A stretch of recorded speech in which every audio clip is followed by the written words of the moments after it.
Durante a Segunda Era da Terra-média, no coração de Eregion, um ser de aparência elegante divina que se auto-intitulou Anatar, o Senhor dos Presentes, chega alegando ser um dos mensageiros dos Valar, com a missão de ensinar os elfos como aperfeiçoar a Terra-média.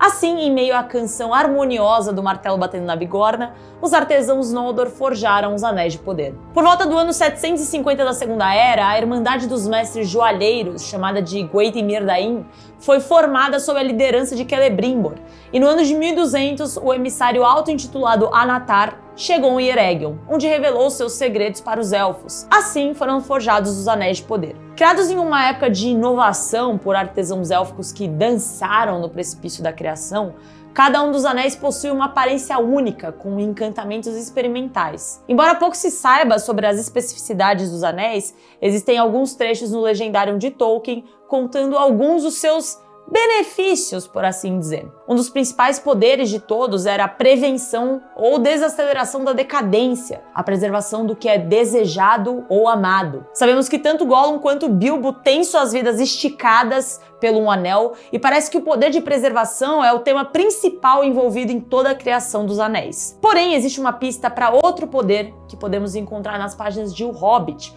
logo após Bilbo encontrar um anel.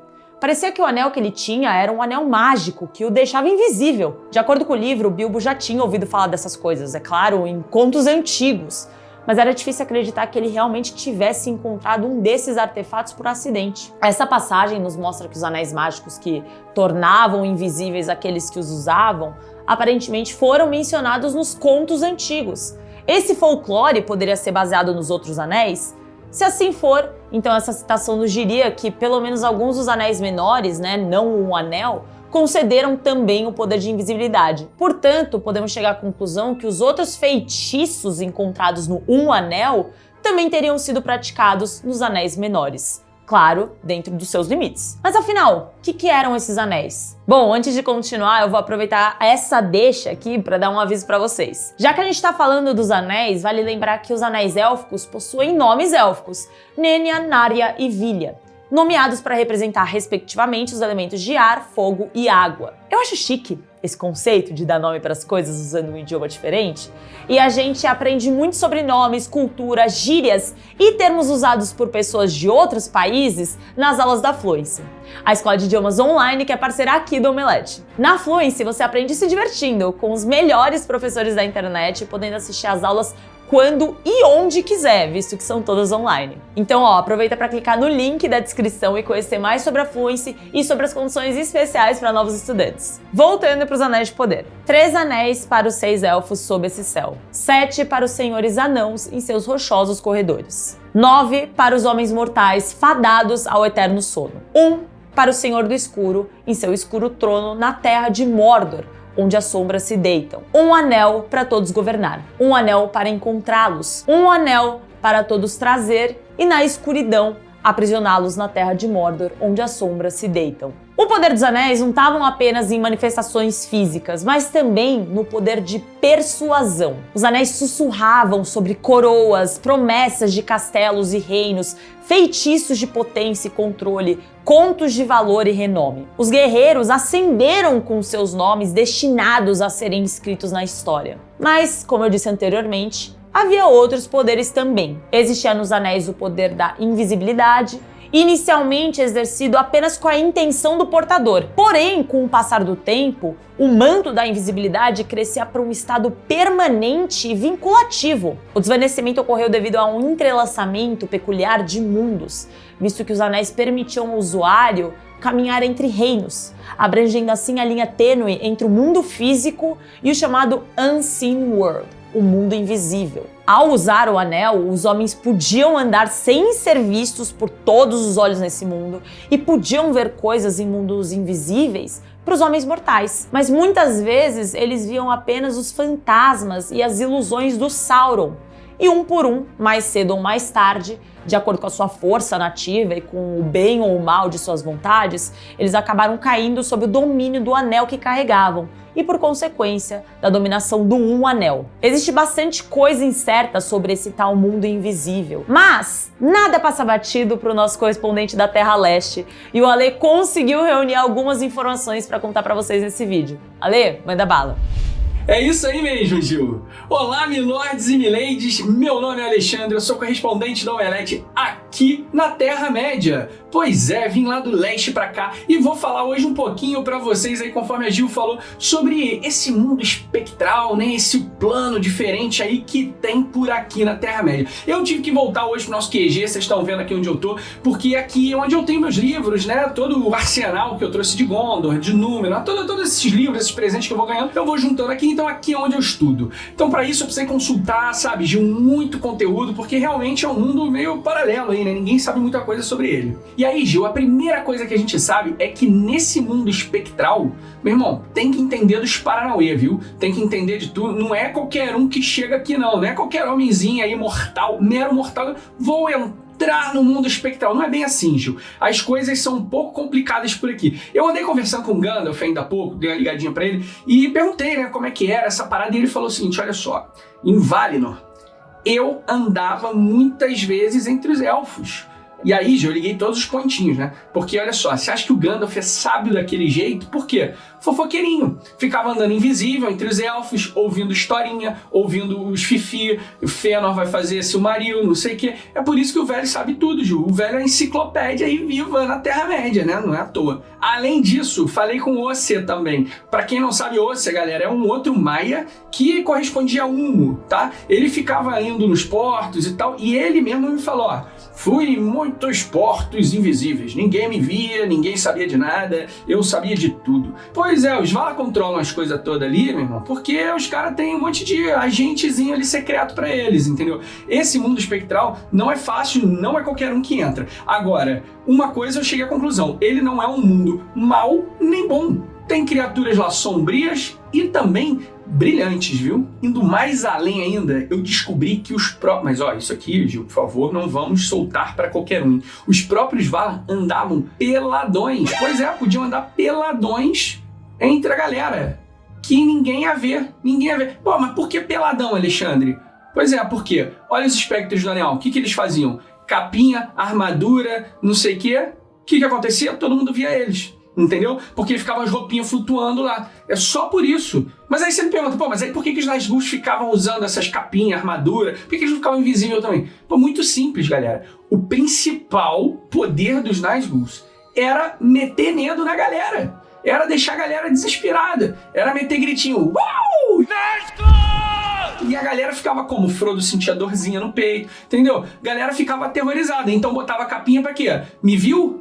Amedrontou. E aí, Gil, outra coisa que a gente descobriu é que quando o cidadão vai ali para esse mundo espectral, ele muda a sua forma. A sua forma não é a mesma que aqui no nosso plano físico, entendeu? E aí, o que acontece quando o cidadão coloca o anelzinho lá, Gil? Também vai pro mundo espectral. E aí, o que acontece lá? O Frodo vai lá, põe um anel, vai pro mundo espectral, vê os Nazgûl lá no Amon Sul, no topo dos ventos. O que acontece? Como é que ele vê lá os Nazgûl? Tudo desfigurado, tudo com aquelas carinhas diferentes, entendeu? Porque quando você tá nesse mundo, você tem uma outra forma. Eu sei que isso tudo é muita informação, Gil, mas é mais ou menos como as coisas acontecem, entendeu? E ainda digo mais, quando você tá lá nesse mundo espectral, você pode interagir e afetar as formas que estão lá também. Então, por exemplo, se eu sou fantasma e tu é fantasma, Gil, eu consigo aqui, ó, te dar uma espadada, entendeu? Agora, se eu tô aqui no mundo físico e você lá, eu não consigo interagir com você, não. Agora, você consegue interagir comigo. Mó doideira isso, né? Pois é, mas é assim que funciona esse mundo espectral, Gil. É exatamente o que o Nazgûl faz quando ele dá aquela espadada no Frodo. Sabe por quê? Porque ele tem uma lâmina Morgul. E o que a sua lâmina de Morgul faz? Pois é, ela tem o poder de aprisionar o Frodo pro resto da vida dele dentro desse mundo espectral. E aí, Gil, quando Glorfindel encontra Frodo para poder salvar ele, detalhe, hein, galera, Glorfindel salvou o Frodo nos livros, Arwen salvou nos filmes. Isso aí, ó, foi a adaptação do Peter Jackson, hein? E nos livros ele diz lá, e Frodo olha o Glorfindel, ele tá numa forma luminosa, numa coisa assim majestosa. Pois é, isso tudo explica esse mundo espectral que a gente tá falando. Agora, Gil, deixa eu contar um segredo que eu acho que ninguém percebeu. Como é que pode ninguém ver quem tá na forma espectral, mas o Tom Bombadil viu o Frodo na forma espectral?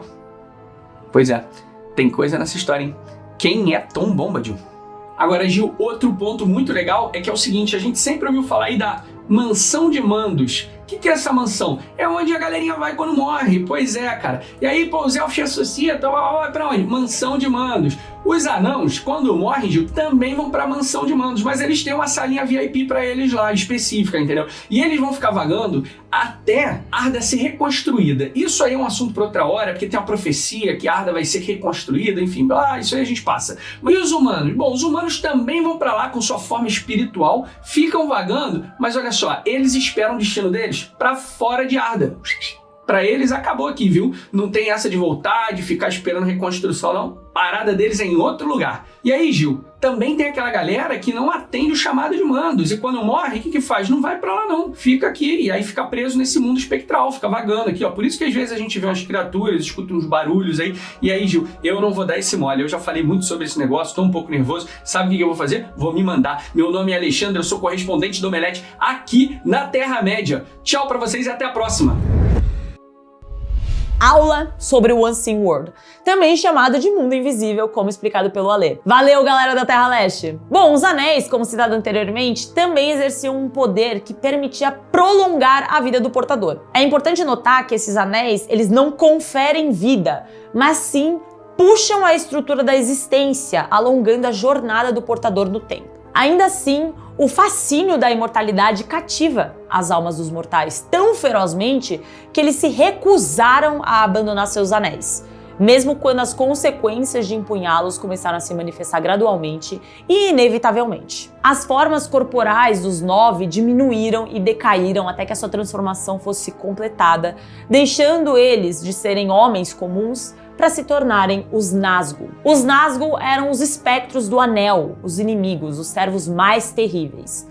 À medida que a Terceira Era amanhecia, eles emergiram com seus mantos escuros, velando o seu vazio. Eles foram conhecidos como os arautos de pavor e desespero de Sauron, que assombravam as terras da Terra-média. Mas a dúvida é, se esse foi o destino dos mortais que receberam os Anéis de Poder, então por que os anãos, portadores dos anéis, também não sucumbiram ao mundo da ira? A resposta está na criação da raça dos anãos nos tempos mais antigos da Terra-média. Os anãos, eles foram criados com uma nova força e resiliência, nascidas em uma época em que a presença do Senhor das Trevas original, Melkor ou Morgoth, ainda pesava sobre o mundo. Eles foram obrigados a suportar grandes dificuldades e resistir ao domínio do espírito. A sua fortaleza inata, como ferro forjado, os protegia contra a influência insidiosa dos seus anéis. Embora eles pudessem ser mortos, eles não podiam ser reduzidos a sombras, escravos de outra vontade. Pela mesma razão que suas vidas não foram afetadas por nenhum anel para viver mais ou menos por causa disso. Sauron concedeu os 7 anéis de poder dos anãos aos líderes das 7 raças de anãos, mas eles tiveram outro efeito imprevisto sobre esses lords, que acabou por servir aos propósitos sombrios do Sauron. A única maneira pela qual os anéis os dominaram foi despertando uma fome insaciável por ouro e tesouros em seus corações. Esse desejo inibiu todas as suas outras alegrias, tornando-os cegos à beleza dos prazeres mais simples. Assim, os senhores anãos se deleitaram com suas riquezas recém-descobertas, acumulando grandes riquezas em seus reinos subterrâneos. Mal sabiam eles que esse tesouro acenaria para a futura ruína do seu reino, Khazad-dûm. Já no que diz respeito aos anéis élficos, diferentemente da série Anéis de Poder, após a partida do Anatar de Eregion, o Celebrimbor empreendeu sozinho a forja dos 3 anéis élficos. Eles ostentavam uma aparência de pureza, protegida do toque direto da malevolência do Sauron.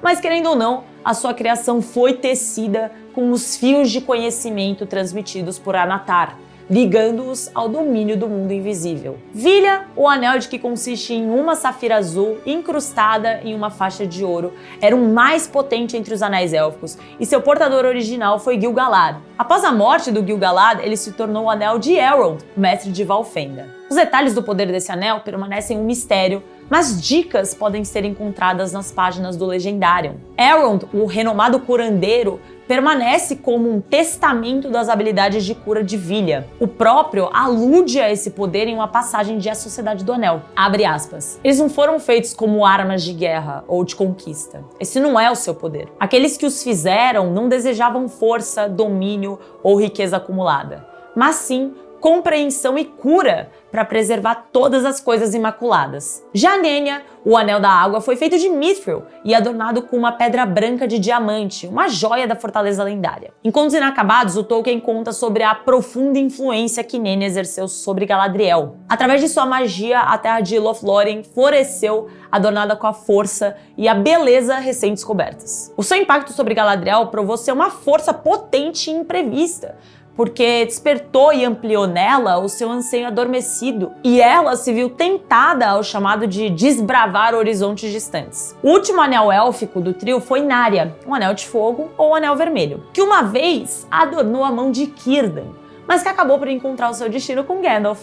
Inclusive, o Círdan faz um sacrifício vital ao presentear Narya a Gandalf, como descrito nos apêndices. Abre aspas. Pegue esse, mestre do anel, pois seu trabalho será pesado, mas ele irá apoiá-lo no cansaço que você assumiu, pois esse é o Anel de Fogo e com ele você pode reacender os corações em um mundo que esfriará. E de fato reacendeu. A mera presença do Gandalf desperta coragem nos corações daqueles que o rodeiam. A gente vê isso nos filmes, nos livros. Uma chama que guia a companhia de Thorin ao lado do hesitante Bilbo Bolseiro. Ele alimenta a determinação de Frodo em sua perigosa jornada para livrar o mundo do Anel. Acende o espírito de Théoden e reúne os Rohirrim em desafio contra a sombra iminente do Saruman e permanece como um guardião firme em defesa de Minas Tirith. Alguns acreditam que Narya também ajudou muito Gandalf em seu confronto com Balrog, além de permitir ter algumas visões do futuro, assim como os outros anéis élficos. E talvez o mais importante dentre todos os poderes. O trio de anéis élficos possuía uma capa de invisibilidade, mas não para o usuário ficar invisível, mas sim para os próprios anéis. Os portadores desses anéis poderiam usá-los sem deixá-los à vista para, digamos assim, olhares indiscretos. Esse encantamento embutido nos anéis por Celebrimbor pode parecer comparativamente insignificante, mas foi de grande importância para o coração de Sauron, que ardia de desejo pelos anéis élficos. Se ao menos ele pudesse atravessar o véu da incerteza e compreender o paradeiro deles,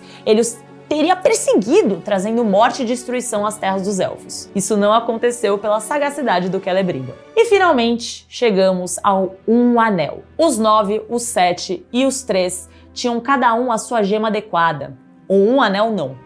Aquele era redondo e sem adornos, como se fosse um anel simples e comum. Mas o seu criador colocou marcas nele para que os habilidosos ainda pudessem ver e ler. Um anel para todos governar, um anel para encontrá-los, um anel para todos trazer e na escuridão aprisioná-los na terra de Mordor, onde as sombras se deitam. Apesar da natureza inerentemente maligna do Anel, ele oferece vários poderes vantajosos ao portador. Em A Sociedade do Anel, o Frodo contempla uma visão escondida para todos os outros, o Anel Élfico. Nenya adornando o dedo da Galadriel. Inclusive, quando o Frodo cai nas garras dos orcs em Cirith Ungol, cabe a Sam carregar o anel e nessa passagem descobrimos mais algumas coisinhas vantajosas que o anel oferece. Em primeiro lugar, o Sam se vê capaz de compreender a língua dos orcs. Talvez o anel tenha proporcionado compreensão de línguas ou simplesmente compreensão, especialmente dos servos de Sauron, seu criador, de modo que, se ele prestasse atenção, compreenderia e traduziria o pensamento para si mesmo. Combinado com essa capacidade de tradução,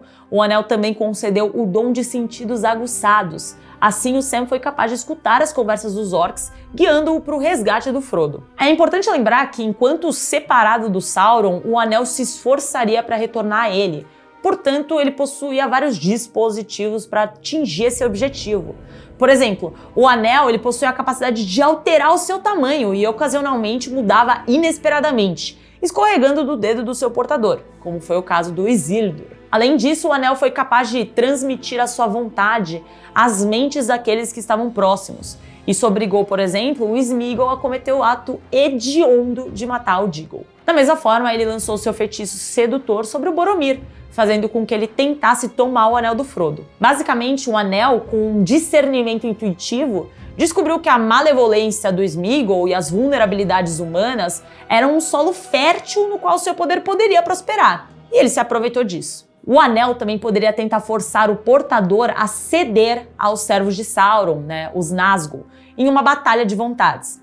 O primeiro exemplo disso é narrado na seguinte passagem de A Sociedade do Anel. Abre aspas. Um medo repentino e irracional tomou conta de Frodo e ele pensou em seu anel. Ele mal conseguia respirar, mas o desejo de tirá-lo do bolso tornou-se tão forte que ele começou a mover lentamente a mão para o bolso. Ele sentiu que bastava colocá-lo e então estaria seguro. Naquele momento, o cavaleiro sentou-se e sacudiu a rédea em direção ao portador do anel. Fecha aspas. O anel também manteve um domínio sobre a arte da autopreservação. A sua forma era obviamente impermeável a todos os meios de destruição, exceto a vulnerabilidade singular que estava dentro do fogo da Montanha da Perdição. Mas vimos nas obras que mesmo a tentativa de lançar o anel no fogo era uma tarefa desafiadora. No entanto, por trás de todas essas habilidades, existe um poder mais profundo, enraizado no início do anel. A essência do anel reside, em última análise, no desejo do Sauron de domínio sobre toda a Terra-média em seu núcleo. O Anel exercia sua força mais potente, uma autoridade para comandar e subjugar os outros anéis de poder, junto com as mentes e vontades daqueles que os criaram. O Sauron, com uma intenção sinistra, concebeu esses anéis como algemas para capturar os elfos e submeter os filhos de Eru à sua vontade. Assim, na Forja de um Anel, testemunhamos a personificação do desejo do Sauron de criar ordem através da subjugação e controle absoluto em sua busca por domínio. Mas no final das contas, ele se torna escravizado por sua própria criação. Os Anéis de Poder, com sua intrincada teia de habilidades, servem como contos de advertência, lembrando-nos que o verdadeiro poder ele não reside na dominação, mas na coragem de resistir à sedução. Pois nas palavras de Gandalf, o Cinzento, mesmo os muito sábios não conseguem ver todos os fins. E é nessa humildade, nesse reconhecimento dos limites da ambição mortal, que reside a forma mais verdadeira de poder. E esse foi o nosso vídeo explicando um pouquinho mais sobre os anéis, esses anéis de poder que dão o título a essa série maravilhosa que a gente está assistindo. E por aqui no Omelete a gente vai continuar trazendo muito conteúdo para vocês, tanto de análise da série como de destrinchados envolvendo o legendário do Tolkien. Então, comenta aí o que vocês estão achando da série, o que vocês estão achando dos nossos vídeos. E também, se vocês tiverem alguma dúvida com relação a algum elemento, alguma coisa da narrativa, é só deixar aí nos comentários que a gente aproveita e grava um videozinho para vocês. Então já aproveita, comenta aí suas dúvidas, comenta o que vocês estão achando dos vídeos, se inscreva no canal e fica de olho que vai ter muito material de Anéis de Poder por aqui.